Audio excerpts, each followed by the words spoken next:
Thank you, everyone, for joining us. Cynthia, how are you today? I'm great. Thanks for having me today. Great. Well, I'm Connor O'Brien, CEO of O'Shares ETFs, and with us today is Cinthia Murphy, who is now at ETF Think Tank. She's had a multi-year career in ETFs. Tell us what you're doing at ETF Think Tank. So I'm kind of new here. I just joined about 3 months ago. I was at ETF.com before for 12 years. So I'm relearning what it is like to switch jobs. It's been so long. And at ETF Think Tank, I'm head of research here. We are basically a research content engine. We work directly with advisors and directly with issuers. We connect the two. We produce a lot of research and content for both. We do a lot of social media work, a lot of video production. So it's a really cool place where we are really in touch with both the allocator side and the product development side. So it's a great place to be. It brings a really interesting perspective for our audience for sure. So I'm looking forward to you sharing your ideas with the audience.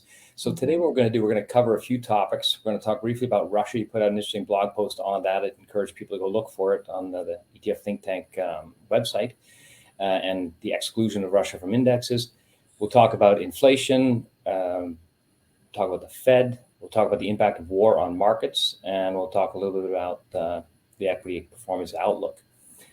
So let's start with Russia. You put out this blog post, and it's essentially, recounting for people what it is, why it is that Russia got excluded from a number of indexes, and what the impact might be on ETFs and so on. Tell us a bit more about that. Yeah, so what happened, which feels almost like a lifetime ago in market days, it was the fact that one, the sanctions, and two, just the closure of the Moscow exchange at the beginning of the Russia-Ukraine conflict basically made Russian stocks uninvestable by, practical standards from index providers' perspective. You couldn't really access them, you couldn't really trade them. And so what naturally happened is indexes then started excluding these stocks from all sorts of portfolios. So it impacted everything that was an emerging market ETF, for example, that had allocations to Russia. It impacted just Russia equity ETFs. They had to basically be shut down because there is no way to trade the underlying and no way to price those stocks. And so I think it hit people by surprise because it all happened so quickly. We had that happen, I think it was 2015, when the Greek stock market closed for 3 weeks. And so people were concerned, how do you price Greek stocks? But ETFs continue to function. This time around, in less than a week, these stocks it was announced they're going to be excluded. It's over.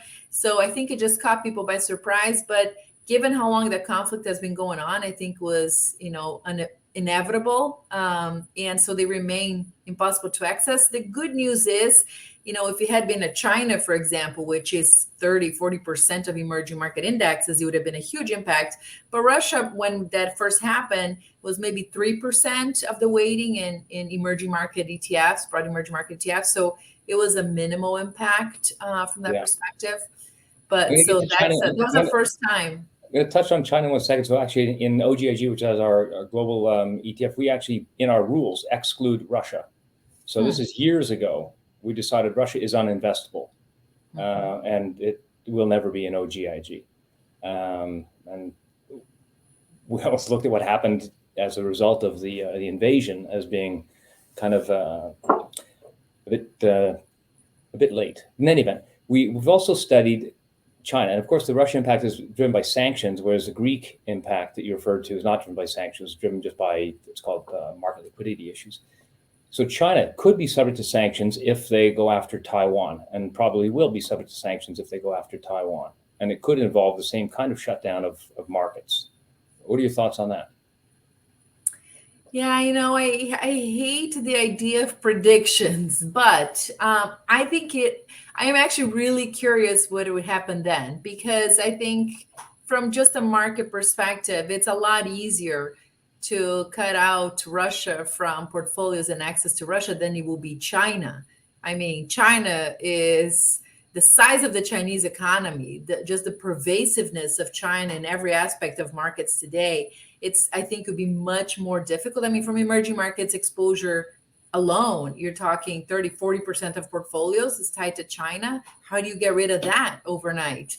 So I think it would be really interesting, because in terms of the principle of it, yeah, it should be the same treatment. It becomes uninvestable if there's sanctions. Then you can't really trade these stocks, so they should come out. But will they? I'm not sure how they're going to handle that. I think the impact may be just too great to take that strong of a stance. I guess I mean, what do you think? I think it depends who's in the White House, and whether they put principle over economics and so on.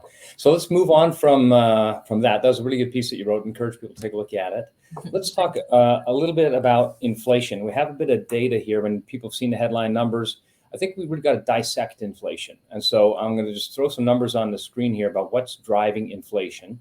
And we'll just talk about this briefly, and then we'll pull the data off the screen. People will be able to get it from us later.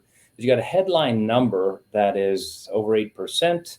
42% of that comes from food and energy. We've circled a few numbers in that far right column there. The food, the energy numbers, the used car number, and the shelter number. And I think people ought to consider which of these is transitory, which of these is persistent. And it's, I think, reasonable to think that food actually could go up even more because of the war impact, and people do need to eat. It's almost not a matter of price. Energy could go either way. I think oil at its current level is, let's call it a long-term unsustainable high, but short-term it could go up quite a bit. So that's highly unpredictable in terms of direction. But then you have some other items that are very unlikely to be persistent. Used cars are not going to keep on going up at 35% a year. I don't think anyone in the world would expect that. And when it comes to shelter, maybe that's just driven by low interest rates and liquidity that, of course, is no longer going that same direction. The low interest rates are gone. The liquidity is being pulled. So that number is unlikely to continue. So I think when people actually dissect inflation, they might realize that some of it is structurally transitory, and some of it is unpredictable. So our view is that you got to look under the hood for inflation. Let's look at the next slide. It shows us the forecasts. What's really interesting is the forecasts pulled out of Bloomberg are all converging at a number sort of between 2 and 3. And this is the expected inflation level run rate as of year end 2023. So that's enough about the inflation data. We can pull the slides off the screen here. I mean, you talked to a lot of people on the product side and the asset allocation side, et cetera. What do you feel investors are thinking about inflation, and what are they doing about it? Yeah, I think the word transitory itself now became a bad word. So I think everybody was disappointed that it turned out not to be. The question now is how persistent it actually is. And I totally agree. I think looking under what is actually driving inflation, I mean, some of the food, the cars, to your point, vehicles, that kind of stuff, in theory, it's supply chain stuff. So it should not be persistent if we can fix, the supply chain. Now, just yesterday, I saw this statistic about the actual shipping routes between Asia and the US. That trip is still twice as long as it was in 2019, right before the pandemic. So it has alleviated a little bit from what it was just recently in January.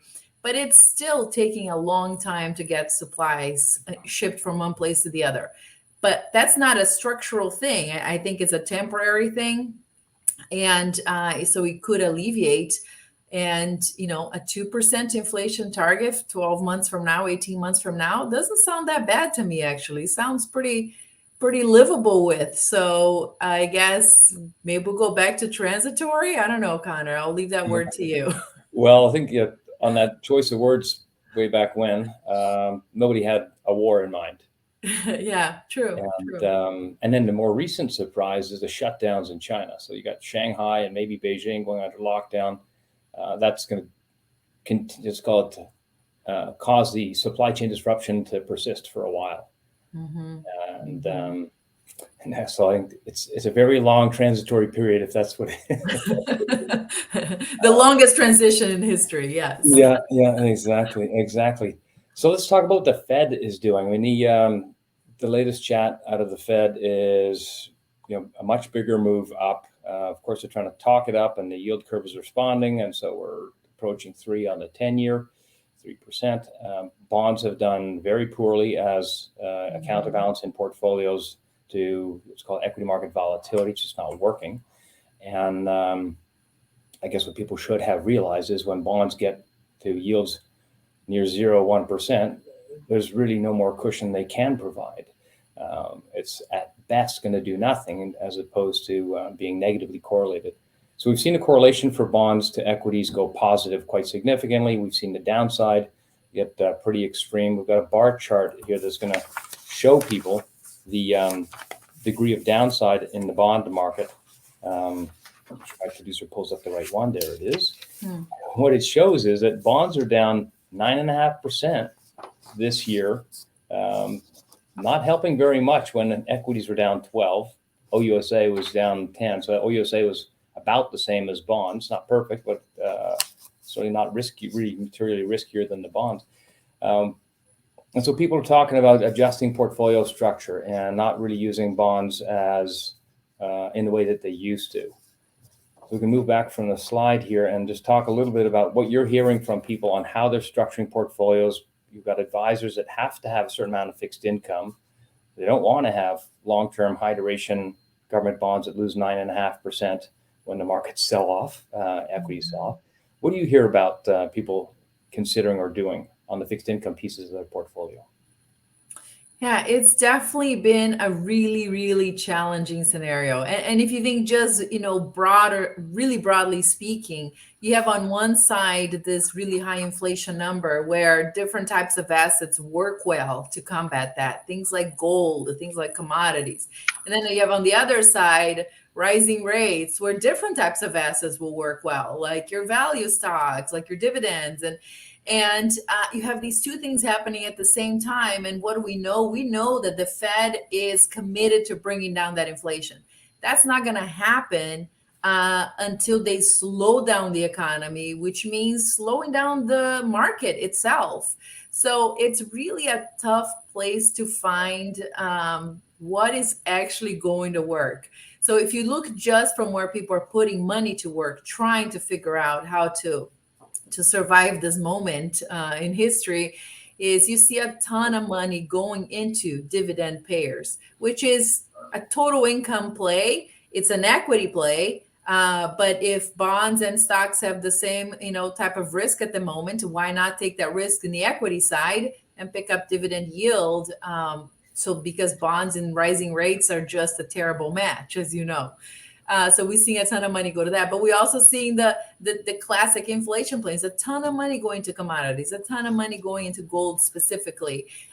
So it's been kind of some of these classic ways to try and adjust for that. But what's been fascinating is just recently, in the last 2 weeks, I'm starting to read and hear people talk way more about just don't give up on your bonds. Just stay the course.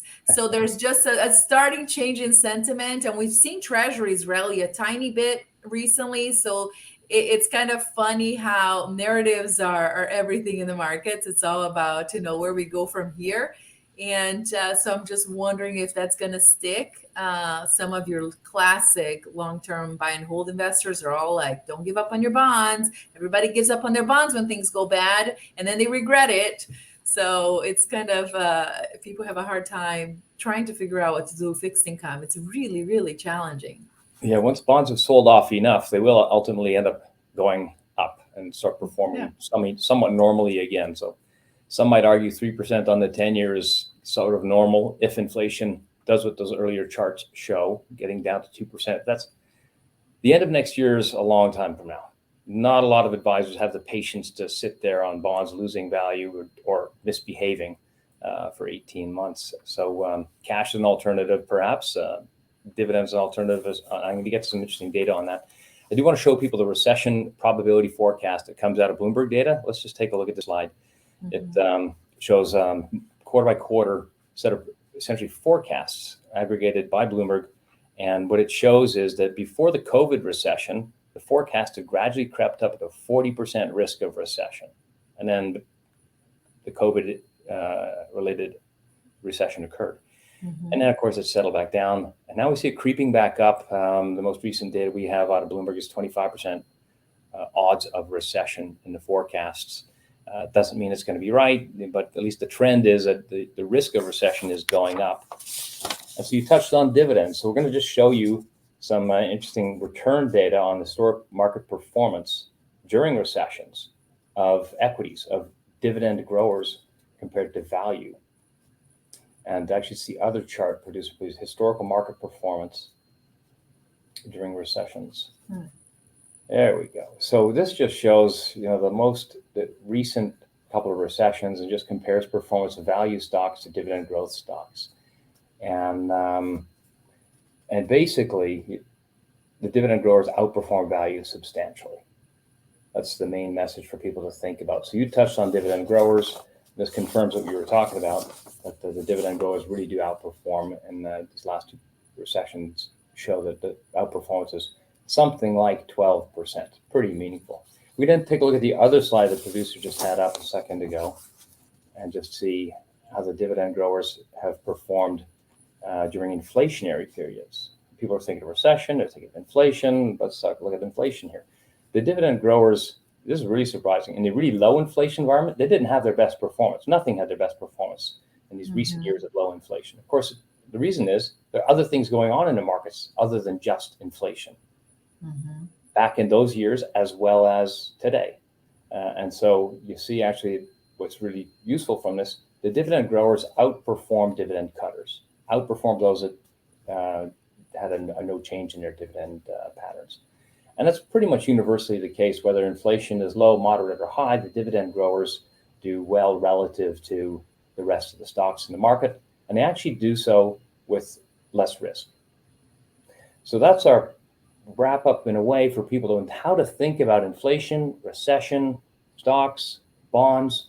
Where do I put some money? We're obviously fans of dividends. OUSA, OUSM are quality dividend strategies for people. OUSA is large cap, OUSM small, mid cap, trending towards mid cap, where the stocks are selected because they have good profitability, good dividend growth, etc.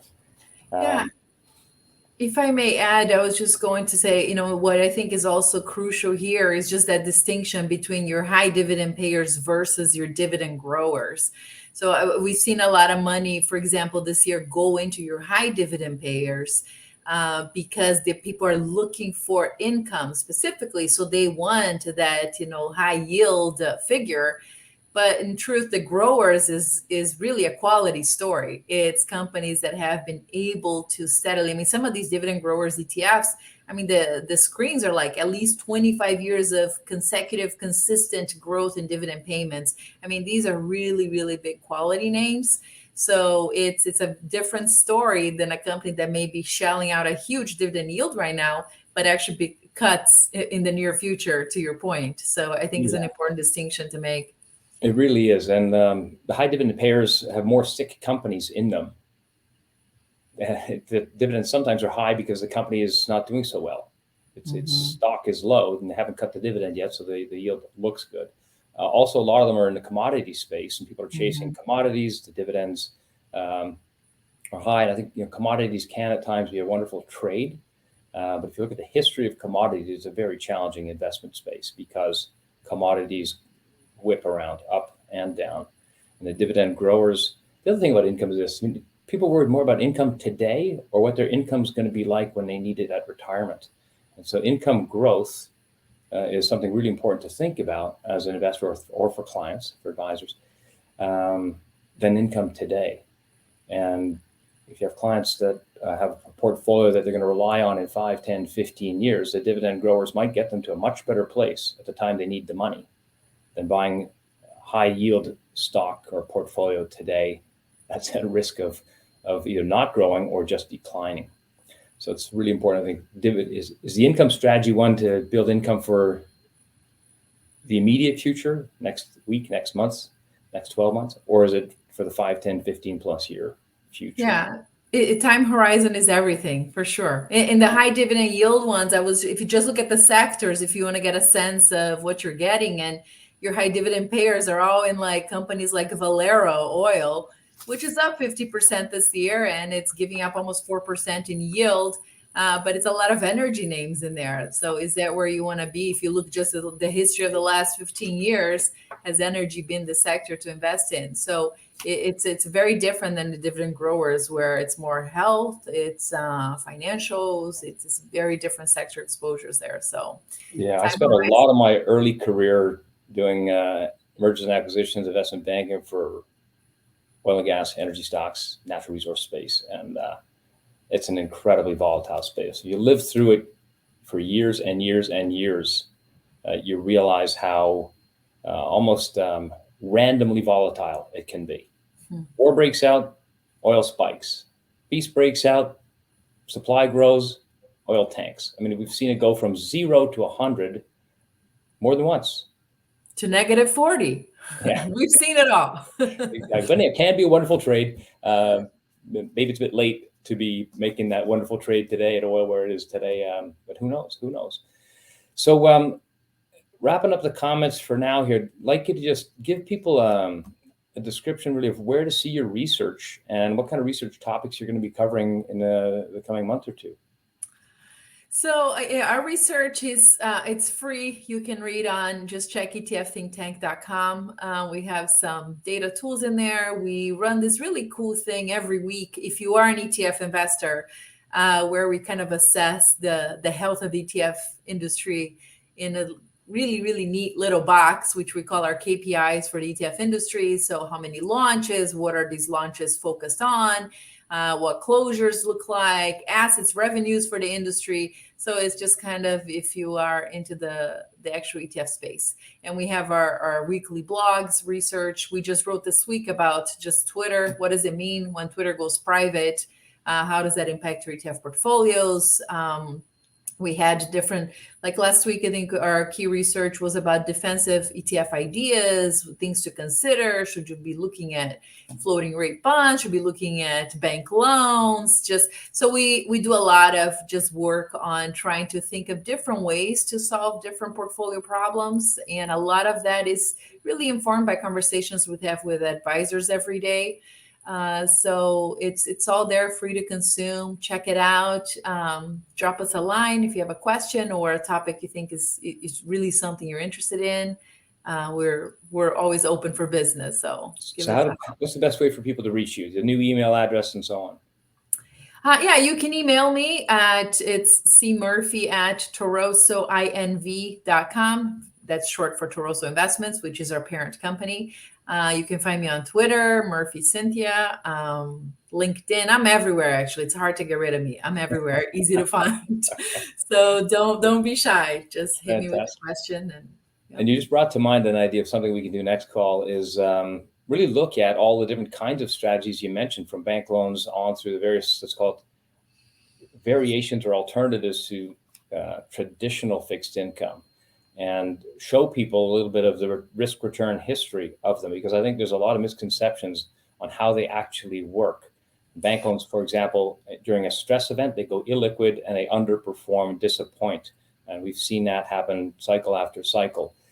So we want to be helpful to people that we divulge from a non-marketing point of view. What is it that history shows of these variety of strategies? So that'll be quite interesting to do. Yeah, and in truth, we look at all the launches every week. And as you can imagine, with the market changing in the way that it has, the ETF development is firing on all cylinders. And there's some really, really interesting, but little more complex strategies to tackle all these problems. Rising rates, how do you manage that? Now there's an ETF for that. Combating inflation, how do you manage that? There's like 3 or 4 ETFs for that.